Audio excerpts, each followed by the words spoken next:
Hey there, Janae with Palin Projects here, and in this video, we're going to be talking about when to start your seeds. There are a lot of individuals that are starting seeds right now, and it might be, you might be interested in starting your seeds right now, but what I'm here to say is hold off. Especially when you're in the northern climates, you can really get the itch right now. We were, negative 30 some degrees last week, and this week by the weekend we're supposed to be into the 50s. This is what I call a false spring. Up here in the north we get about 2 to 3, sometimes even 4 of these.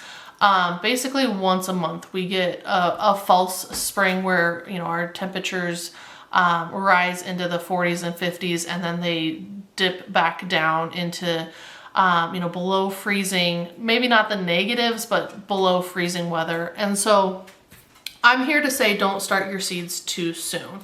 How do you know when to start your seeds? I always go based off of the Farmer's Almanac. So I go to their website, put in my zip code, and get relatively close to where I live. Get the last frost date.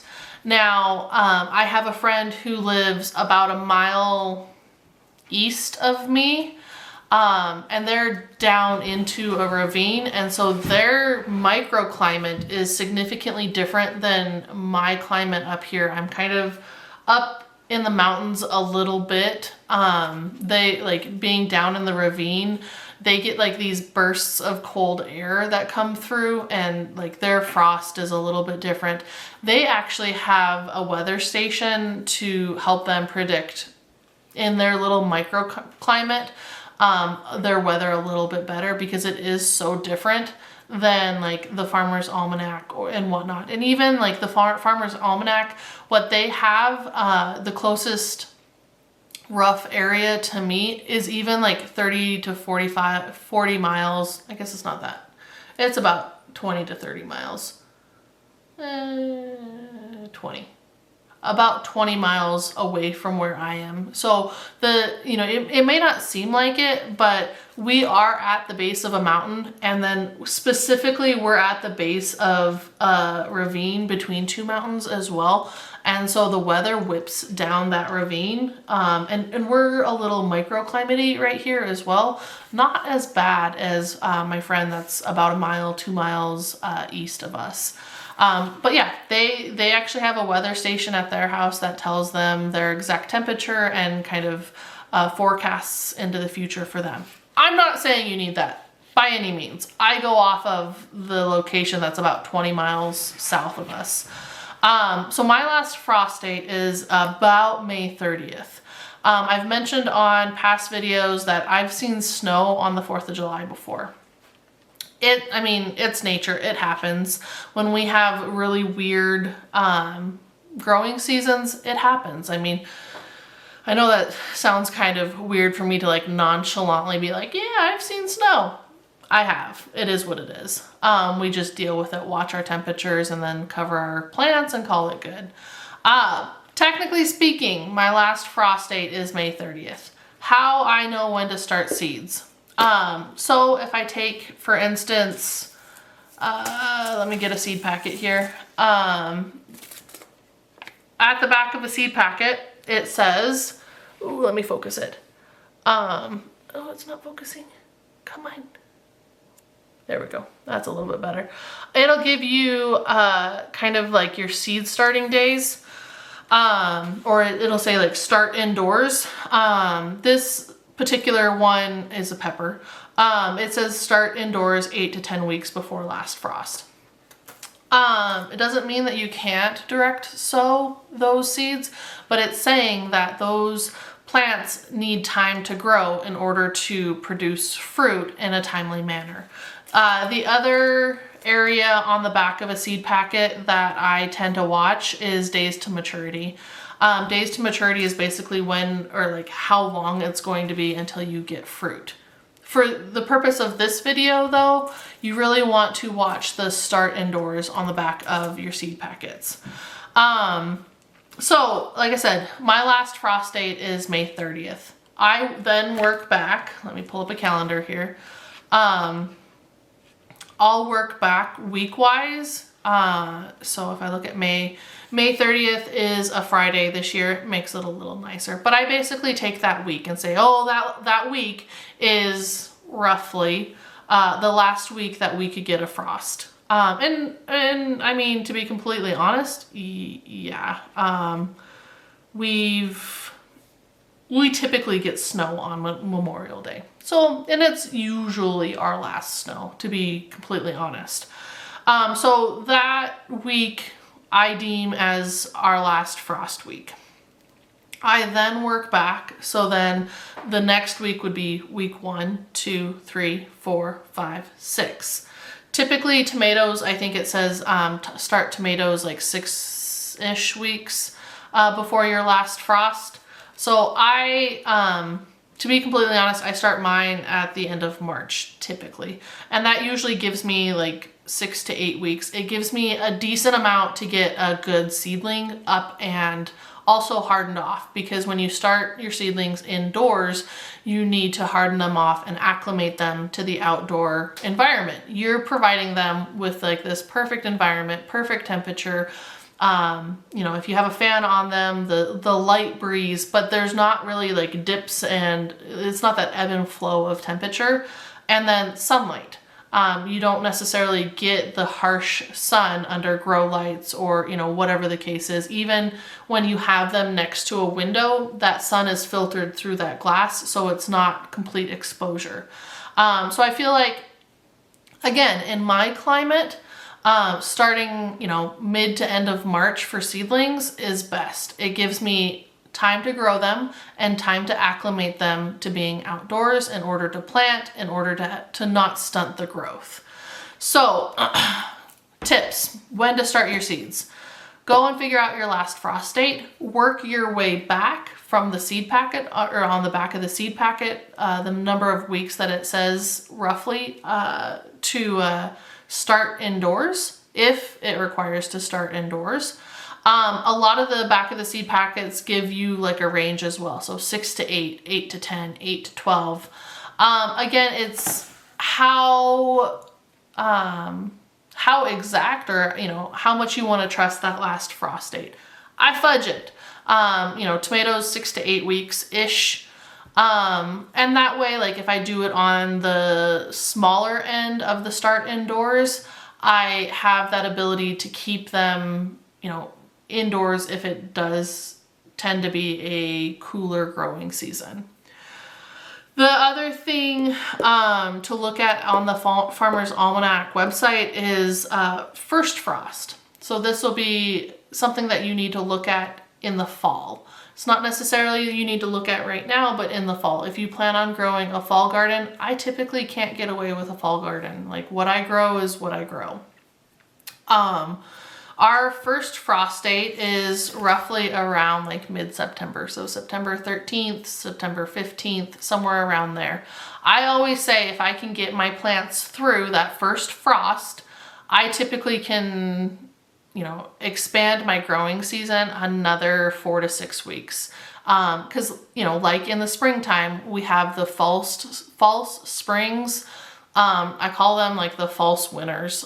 We have typically that first like fall, winter-ish temperature, and then it'll typically warm up to the point where like I can get some of my cold hardy varieties through another couple of weeks. So those two are some key dates to look out for.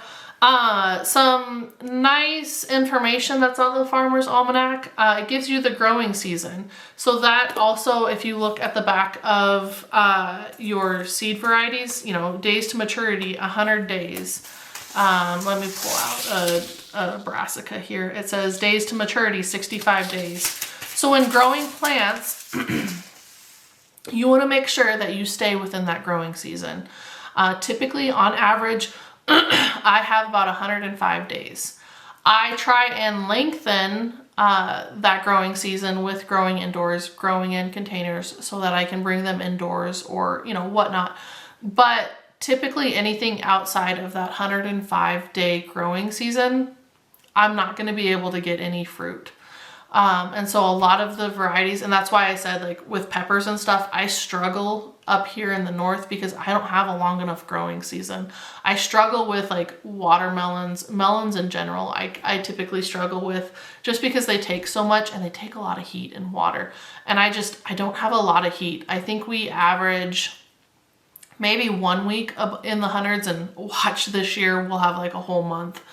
But typically like in the triple digit range, I average about a week, maybe a week and a half of over 100-degree weather. We don't get a lot of heat.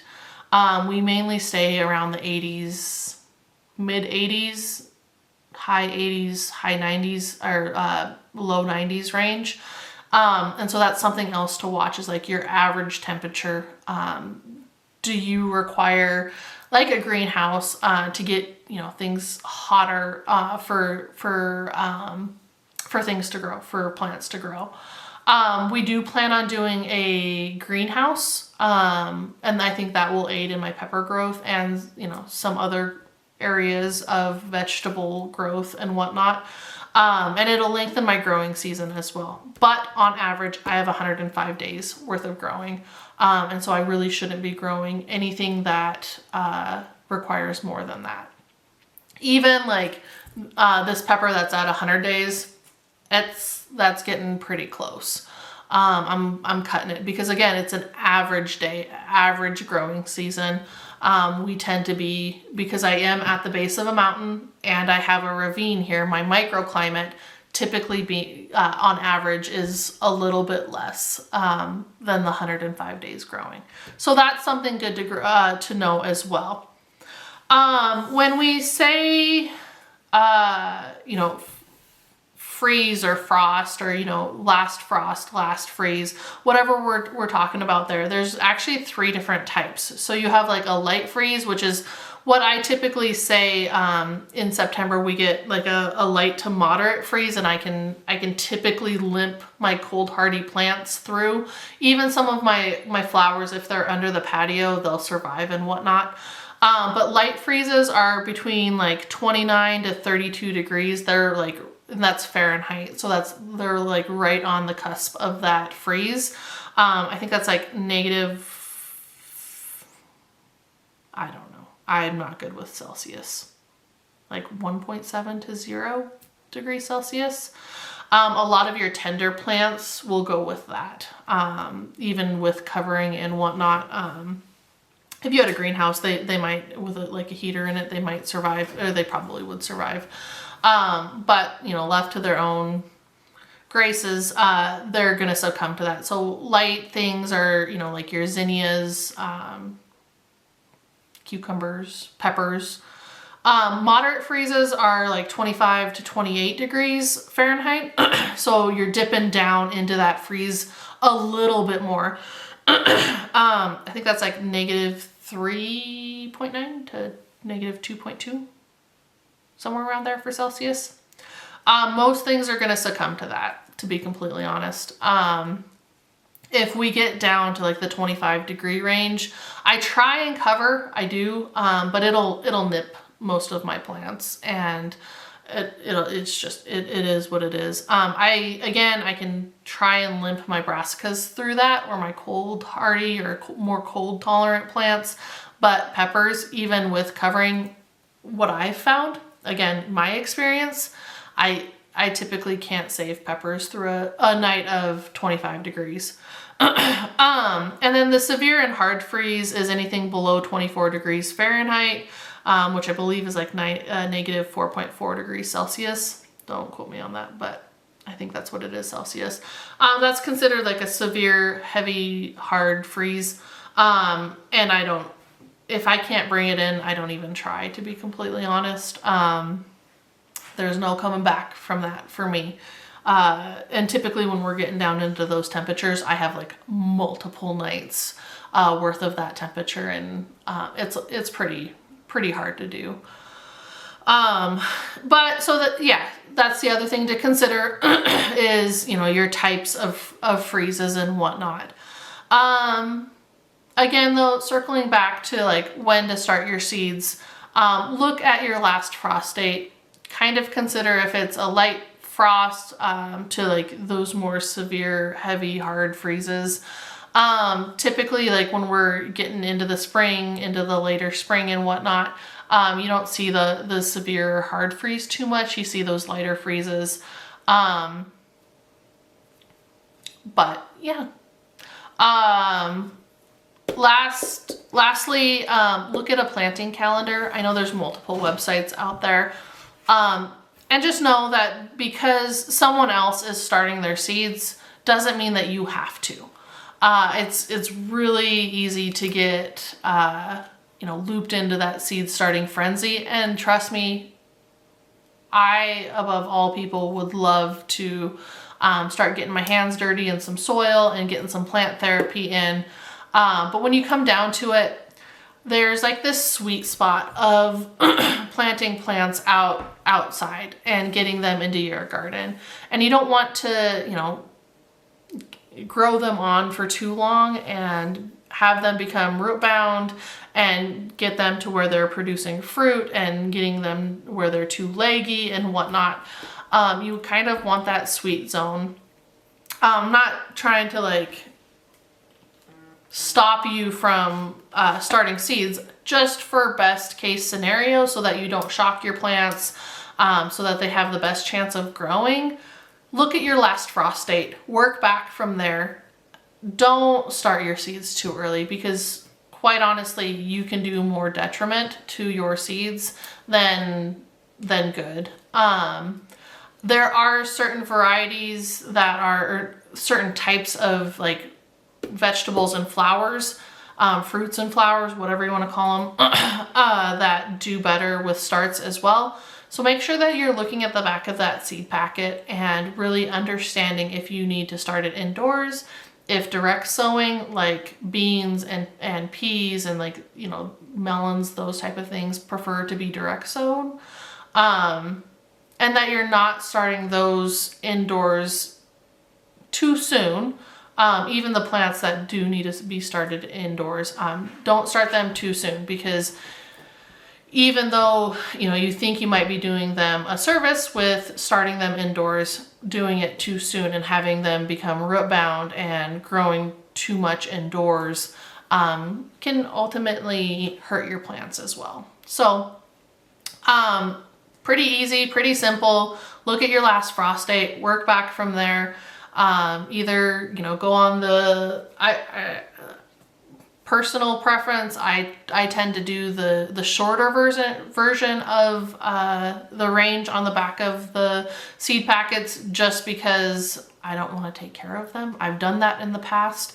It's a lot of work, remembering to water, to fertilize, to up pot, and whatnot. It is a ton of work. And if you want an easy, kind of relaxed garden, go on that shorter end, and not have to grow and up pot and do all of that work for your seedlings. But I hope this was helpful. I hope this helps you to hold off on that seed starting a little bit and gives you the best garden possible this year. If you have any questions, feel free to put them in the comments below, and we'll see you in the next project. Thanks everyone. Bye.